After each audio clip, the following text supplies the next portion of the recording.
Good morning all of you. Electronic mechanic second year की theory की class शुरू करते हैं। Chapter 9 transducer. ट्रांसड्यूसर क्या होता है? ट्रांसड्यूसर वह युक्ति है जो विद्युत ऊर्जा को एक रूप को किसी दूसरे रूप में परिवर्तित करने की क्षमता रखती हो। किसी भी मापन प्रणाली में मापे जाने वाली भौतिक राशि से प्राप्त प्रारंभिक ऊर्जा के किसी भी रूप में हो सकती है। जब वह ट्रांसड्यूसर के संपर्क में आती है तो ट्रांसड्यूसर उस प्रारंभिक सूचना या निवेश संकेत को ऊर्जा के किसी भी अन्य वांछित रूप में बदल देता है, जिसे सरलता से समझा तथा मापा जा सकता है। का फर्स्ट क्वेश्चन, निम्न में से वह कौन सी युक्ति है जो विद्युत ऊर्जा को किसी दूसरे रूप में परिवर्तित करने की क्षमता रखती है?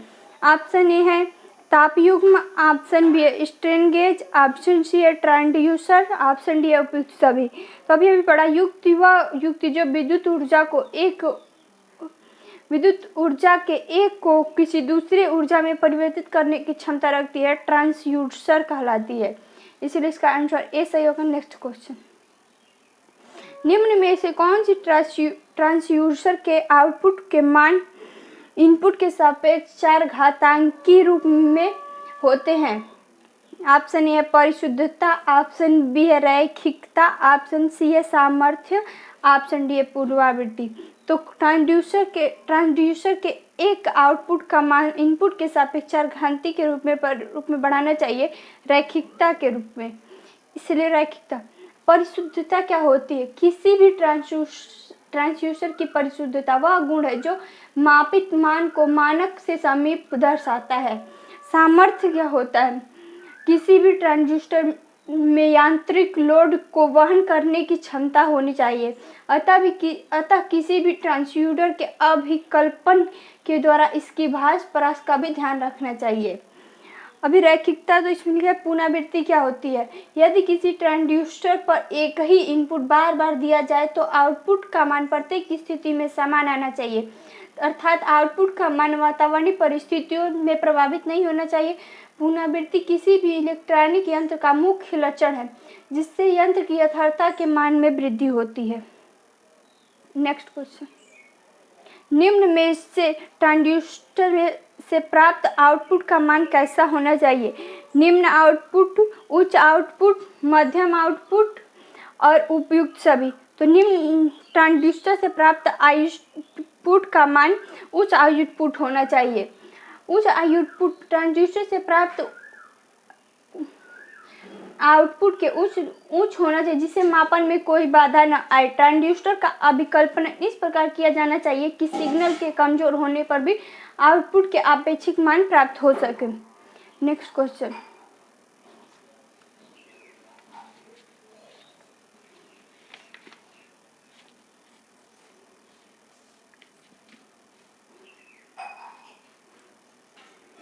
निम्न में से किसी भी इलेक्ट्रॉनिक यंत्र का मुख्य अभिलक्षण है? ऑप्शन ए है आकार, ऑप्शन बी है सामर्थ्य, ऑप्शन सी है रैखिकता, ऑप्शन डी है पुनरावृत्ति। तो किसी भी इलेक्ट्रॉनिक यंत्र का मुख्य अभिलक्षण उसका आकार होना चाहिए कि उसकी पुनरावृत्ति होनी चाहिए। नेक्स्ट क्वेश्चन, निम्न में से ट्रांसड्यूसर का चयन किसके आधार पर होता है? ऑप्शन ए संवेदनशीलता तथा प्रचालन प्रसार, ऑप्शन बी है परिशुद्धता तथा भरण प्रवाह, ऑप्शन डी है पर्यावरण अनुकूलता तथा अस्थायित्व, उपयुक्त सभी। तो ट्रांजिस्टर का चयन संवेदनशीलता भी होना चाहिए, प्रचालन प्रसार भी होना चाहिए, परिशुद्धता तथा भरण प्रभाव भी होना चाहिए, पर्यावरण अनुकूलता तथा अस्थायित्व भी होना चाहिए। इसीलिए इसका आंसर डी सही होगा। ट्रांजिस्टर का चयन सभी उपयुक्त सभी से किया जा सकता है। नेक्स्ट क्वेश्चन, निम्न में से कौन सी युक्ति है जो एक भौतिक पैरामीटर को दूसरे भौतिक पैरामीटर में चेंज करती?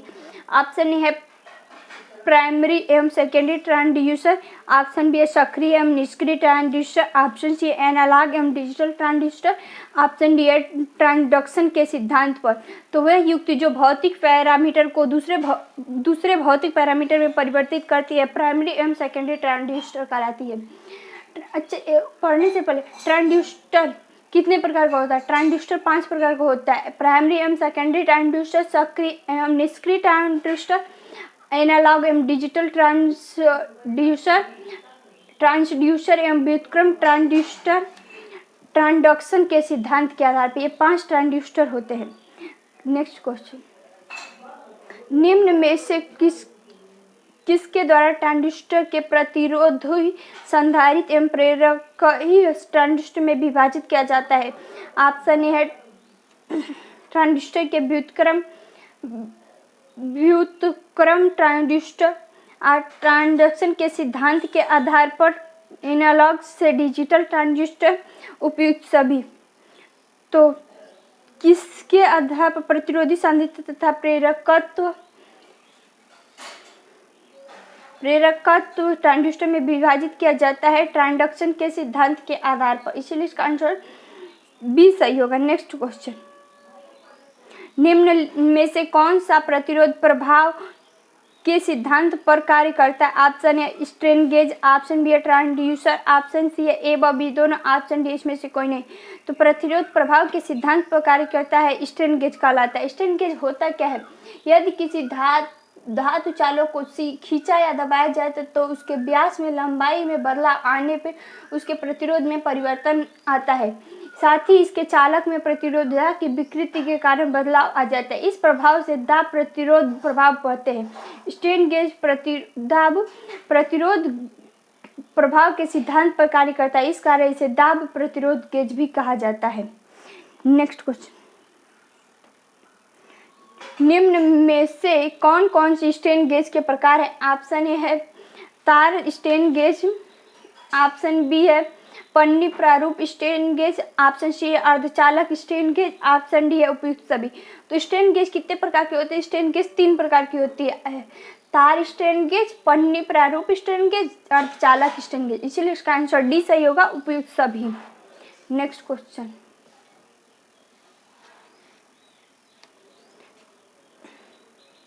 निम्न में से किसके द्वारा गर्म भाग पर तापमान मापने के लिए रखा जाता है? ऑप्शन ए है तापयुग्म, ऑप्शन बी है पीरियोडिक ट्रांसड्यूसर, ऑप्शन बी है ताम्र का स्टेशनर, ऑप्शन डी है इसमें से कोई नहीं। तो किसी वस्तु के द्वारा गर्म भाग का ताप मापने के लिए रखा जाता है तापयुग्मों को। इसलिए इसका आंसर ए सही होगा। नेक्स्ट क्वेश्चन, निम्न में से स्ट्रेन गेज के गुणधर्म कौन कौन से हैं? ऑप्शन है आकार छोटा होना चाहिए, आर्द्रता, ताप परिवर्तन, कंपन आदि का प्रभाव नहीं पड़ना चाहिए, ऑप्शन सी कीमत कम से कम होनी चाहिए, ऑप्शन डी उपयुक्त सभी। स्ट्रेन गेज के गुणधर्म होते हैं आकार छोटा भी होना चाहिए, आर्द्रता, ताप परिवर्तन, कंपन आदि का प्रभाव भी नहीं पड़ना चाहिए, कम से कम कीमत में मिलनी चाहिए। इसलिए इसका आंसर डी सही होगा। नेक्स्ट क्वेश्चन, निम्न में से प्रेरकीय ट्रांजिस्टर चुंबकीय के किस सिद्धांत पर आधारित है? ऑप्शन ए है चुंबकीय प्रेरकत्व के सिद्धांत पर, ऑप्शन बी है ट्रांसडक्शन के सिद्धांत के आधार पर, ऑप्शन बी है सी है ए व बी दोनों, ऑप्शन डी इसमें से कोई नहीं। तो प्रेरकीय ट्रांजिस्टर चुंबकीय पदार्थ के चुंबकीय प्रेरकत्व के सिद्धांत पर आधारित होता है, इसलिए इसका आंसर ए सही होगा। नेक्स्ट क्वेश्चन, निम्न में से उच्च सुग्रहिता ट्रांजिस्टर में लगभग कितने वोल्ट प्रति मिमी की सुग्रहिता रखता है? ऑप्शन ए है 50 वोल्ट, ऑप्शन बी है 60 वोल्ट, ऑप्शन सी है 90 वोल्ट, ऑप्शन डी है 40 वोल्ट। तो उच्च सुग्रहिता ट्रांजिस्टर में लगभग 40 वोल्ट की प्रति मिमी की सुग्रहिता रखनी चाहिए, इसलिए इसका आंसर डी सही होगा। नेक्स्ट क्वेश्चन, निम्न में से धारिता ट्रांजिस्टर के लाभ कौन कौन से हैं? ऑप्शन ए है इनकी सुग्रहिता काफ़ी अधिक होनी चाहिए, इनकी आवृत्ति अनुक्रिया बहुत अधिक होनी चाहिए, ट्रांजिस्टर से 2.5 × 10⁻³ mm तक की विभेदन करती हो। ऑप्शन डी उपयुक्त। तो धातु ट्रांजिस्टर में होनी चाहिए, इनकी शुभ्रता काफ़ी अधिक होनी चाहिए, इनकी आवृत्ति अनुक्रिया बहुत अच्छी होनी चाहिए। ट्रांजिस्टर से 2.5 × 10⁻³ mm तक की विभेदन करती है। ये डी सही होगा, इसका डी सही होगा। नेक्स्ट क्वेश्चन, निम्न में से थर्मिस्टर का उपयोग कम तापमान कितने तक के लिए किया जाता है? ऑप्शन ए है -17 डिग्री सेल्सियस से 20 डिग्री सेल्सियस, ऑप्शन बी है -60 डिग्री सेल्सियस से 15 डिग्री सेल्सियस, ऑप्शन सी है -40 डिग्री सेल्सियस से 30 डिग्री सेल्सियस, ऑप्शन डी इसमें से कोई नहीं। तो थर्मिस्टर का उपयोग -60 डिग्री सेल्सियस से 50 डिग्री सेल्सियस तक करना चाहिए, इसलिए इसका आंसर बी सही होगा। नेक्स्ट क्वेश्चन, निम्न में से कौन सा प्रतिरोध की रेंज कितनी होनी चाहिए? निम्न में प्रतिरोध की रेंज कितनी होनी चाहिए? ऑप्शन है 0.7 से 70 मेगा ओम, ऑप्शन बी है 0.5 से 75 मेगा ओम, ऑप्शन सी है 0.9 से 60 मेगा ओम, ऑप्शन डी है उपयुक्त सभी। तो प्रतिरोध की रेंज होनी चाहिए 0.5 से 75 मेगा ओम। नेक्स्ट क्वेश्चन,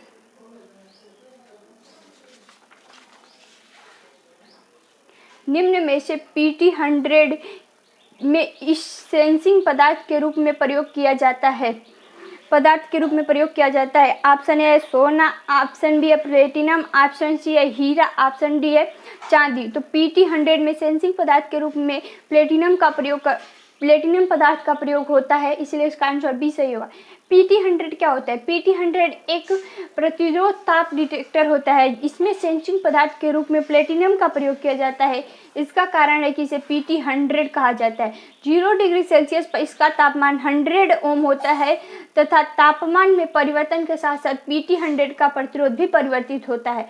प्रतिरोध तथा तापमान में रेखीय संबंध होता है। PT100 का उपयोग मुख्यतः तापमान मापने के लिए किया जाता है। यह सबसे सस्ता होता है तथा PLC के साथ इसका सीधे इंटरफेस करने में सक्षम होता है। इसका उपयोग ज़्यादातर 150 डिग्री सेल्सियस से कम तापमान मापने में किया जाता है। नेक्स्ट क्वेश्चन, निम्न में से लोड सेल क्या होता है? ऑप्शन ए प्रतिरोध ताप डिटेक्टर, ऑप्शन बी है चुंबकीय पदार्थ, ऑप्शन सी है सेंसर तथा ट्रांसड्यूसर, ऑप्शन डी है इसमें से कोई नहीं। तो लोड सेल सेंसर तथा ट्रांसड्यूसर होता है। लोड सेल होता है क्या? लोड सेल एक सेंसर तथा ट्रांसड्यूसर होता है जो भार अथवा बल को इलेक्ट्रिक सिग्नल में परिवर्तित करता है। यह इलेक्ट्रिक सिग्नल वोल्टेज परिवर्तन, धारा परिवर्तन तथा आवृत्ति परिवर्तन के रूप में हो सकता है, इसलिए इसका आंसर सी सही होगा। नेक्स्ट क्वेश्चन, निम्न में से कौन सा है जो निकट उपस्थित किसी भी वस्तु की उपस्थिति का पता लगा सकता है? ऑप्शन है लोड सेल, ऑप्शन बी है प्रोमिटी सेल सेंसर, ऑप्शन सी है PT100, ऑप्शन डी उपयुक्त सभी। जो अपने निकट उपस्थित किसी भी वस्तु की उपस्थिति का पता लगा सकता है प्रोक्सिमिटी सेंसर कहलाता है। प्रोक्सिमिटी सेंसर होता क्या? प्रोक्सिमिटी सेंसर एक सेंसर होता है जो निकट उपस्थित किसी भी वस्तु की उपस्थिति का पता लगा सकता है। प्रोक्सिमिटी सेंसर विद्युत चुंबकीय क्षेत्र तथा विद्युत चुंबकीय विकिरण का उत्सर्जन करता है तथा किसी भी वस्तु से टकराकर वापस आने वाले सिग्नल को डिटेक्ट कर उसकी उपस्थिति का पता लगाता है। नेक्स्ट क्वेश्चन, निम्न में से संयोजन ट्रांजिस्टर को क्या कहा जाता है? ऑप्शन ए है सक्रिय ट्रांजिस्टर, ऑप्शन बी है निष्क्रिय ट्रांजिस्टर, ऑप्शन बी है स्मॉल ट्रांजिस्टर, ऑप्शन डी है आउटलाइन ट्रांजिस्टर। संयोजन ट्रांजिस्टर कहलाता है स्मॉल ट्रांजिस्टर, इसका इसलिए इसका आंसर सी सही होगा। यहीं पे ये वीडियो और चैप्टर खत्म होता है। वीडियो को लाइक करना, शेयर करना तथा चैनल को सब्सक्राइब करना ना भूलें।